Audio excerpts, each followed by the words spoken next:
নমস্কার বন্ধুরা, উর্মিলা রান্নাঘরে অনেক অনেক স্বাগত জানাই। আজকে আমার রান্না করে দেখাবো। এই দেখুন, হাঁসের মাংসের রান্না।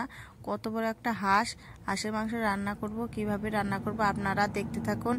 এই দেখুন, কেটেও নিয়েছে, আবার হচ্ছে গরম জলে ডুবিয়ে এটা ছোলা হয়ে গেছে। তারপর হলুদ দিয়ে মেখে নিয়েছে। মেখে নেওয়ার পর এখন একটু আগুনে ছেঁকে নিবে। এই যে দেখুন, ছেঁকে নিচ্ছি। তারপর আমি কাটিনি, অবশ্য কেটে দিয়েছে। কেটে দেওয়ার পর এই দেখুন পিস পিস করে কেটে নিয়েছি সুন্দরভাবে। এখন কিভাবে রান্না করব আপনারা আস্তে আস্তে দেখতে থাকুন। এই দেখুন, তারপরে আমি হচ্ছে পেঁপেটা দিয়েই করব। কিভাবে করব দেখুন। শীতের দিনে পেঁপেটা একটু কাটতে একটু কষ্টই লাগছে। এই যে দেখুন, তারপরে হচ্ছে কেটে নিচ্ছি পেঁপেটা। এইরকম হাঁসের মাংস খেলে একবারে স্বাদ কিন্তু দ্বিগুণ বেড়ে যাবে। রান্নাটা কিভাবে করব দেখতে থাকুন।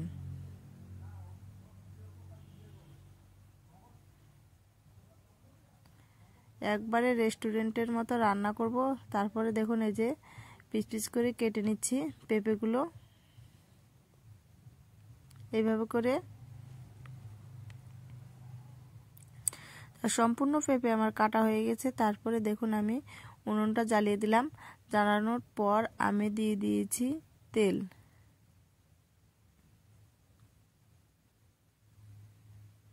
তেল দেওয়ার পর তেলটা একটু গরম হোক, ততক্ষণে আমি তেলটা নেড়ে চেড়ে দেবো।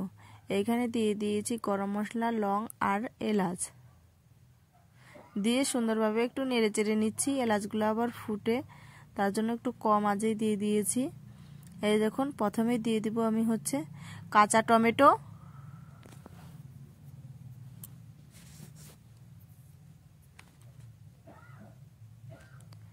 কাঁচা টমেটো দিয়ে আমি সুন্দরভাবে নেড়ে চেড়ে নেব।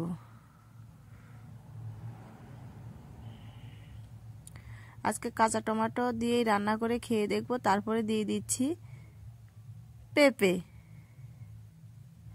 পেঁপেটা দিলাম কিসের জন্য বলুন তো? পেঁপে দিলে হাঁসের মাংস একটু নরম হয়, ভালো লাগে খেতে। তারপরে একটু লাল লাল করে ভেজে নিব। তারপরে এই যে দেখুন, এখানে আমি গোটা কয়েকটা পেঁয়াজ নিয়েছি। 5টা থেকে 6টা পেঁয়াজ দিয়েছি। বেশি বড় সাইজেরও না, আবার বেশি ছোট সাইজেরও না। দিয়ে সুন্দরভাবে আমি দিয়ে দিলাম জাল দিয়ে ভাজি করে নিচ্ছি লাল লাল করে। তারপরে দিয়ে দিব এই যে কেটে রাখা মাংসটাকে দিয়ে দিব। দিয়ে আবারও নেড়ে চেড়ে নিচ্ছি।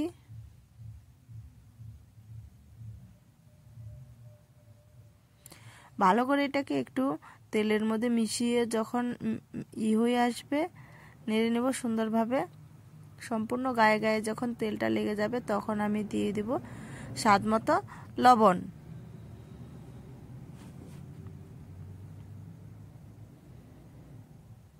দেখেছেন তো হাঁসের মাংসটা কত বড় ছিল, আর দেখতে যা লাগে না হাঁসগুলো দেখতে। আর এই হাঁসের মাংস খেতে প্রচুর টেস্ট। তারপরে দিয়ে দেব হচ্ছে হলুদের গুঁড়ো।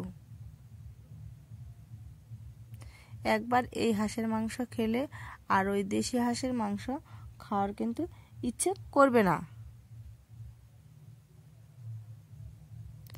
ভালো করে সুন্দরভাবে আমি এটাকে লবণ হলুদ দিয়ে নেড়ে চেড়ে নিচ্ছি। তারপর দেখুন, এখানে কি কি মশলা নিয়েছি। এটা জিরে বাটা, এটা রসুন বাটা, এখানে এটা আদা বাটা, আর এটা হচ্ছে কাঁচা লঙ্কা বাটা।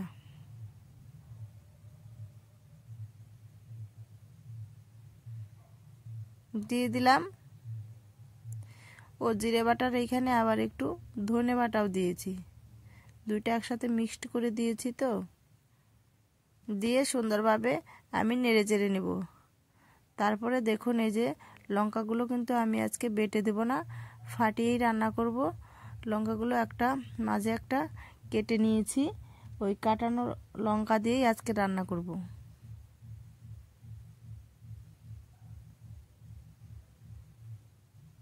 সুন্দরভাবে এটাকে কষিয়ে নেব।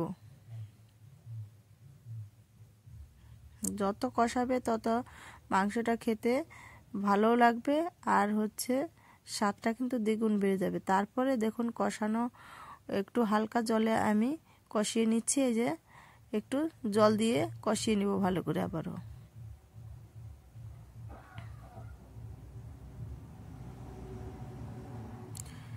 প্রায় 30 মিনিটের মতো কষিয়ে নিচ্ছি।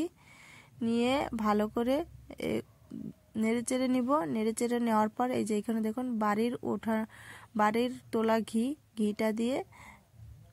ঘিটা আমি এর মধ্যে দিয়ে দিলাম। একবারে বাড়িতে গরু আছে, গরুর দুধ দিয়ে আমি ঘিটা উঠিয়ে নিয়েছি। তারপরে এই হাঁসের মাংসের ওপরে দিয়ে দেব।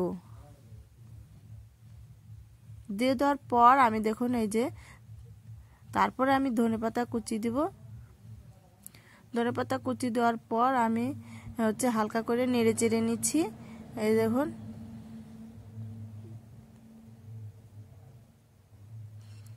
দেখেছেন তো, শুকনো লঙ্কা বাটা দেয়নি, তাও কত সুন্দর কালার এসছে। এখনই কত সুন্দর একটা সেন্ট বেরিয়েছে। তারপরে দিয়ে দেবো এখানে গরম মশলা বাটা। গরম মশলা বাটা দিয়ে আমি একটু হালকা নেড়ে চেড়ে নামিয়ে নেব এই মাংসের রেসিপিটা। আপনারাও এরকম রেসিপি দেখে বাড়িতে বানিয়ে নেবেন। আর ভিডিওটা ভালো লাগলে অবশ্যই লাইক সাবস্ক্রাইব করে পাশে থাকবেন। এই দেখুন আমি এটা নামিয়ে নিচ্ছি। তো বন্ধুরা, যারা যারা নতুন আছো আমার চ্যানেলটা দেখছো, তা ভিডিওটা দেখার পর সাবস্ক্রাইব লাইক দিয়ে পাশে থাকবেন। তো তারপরে দেখুন আমি নামিয়ে দেখুন এখনই কত সুন্দর কালার একটা এসছে, খেতে যা লাগবে না। এই দেখুন, সম্পূর্ণ ভিডিওটা দেখার জন্য অনেক অনেক ধন্যবাদ। আমি পরের দিন অন্য ভিডিও নিয়ে আসবো আপনাদের কাছে।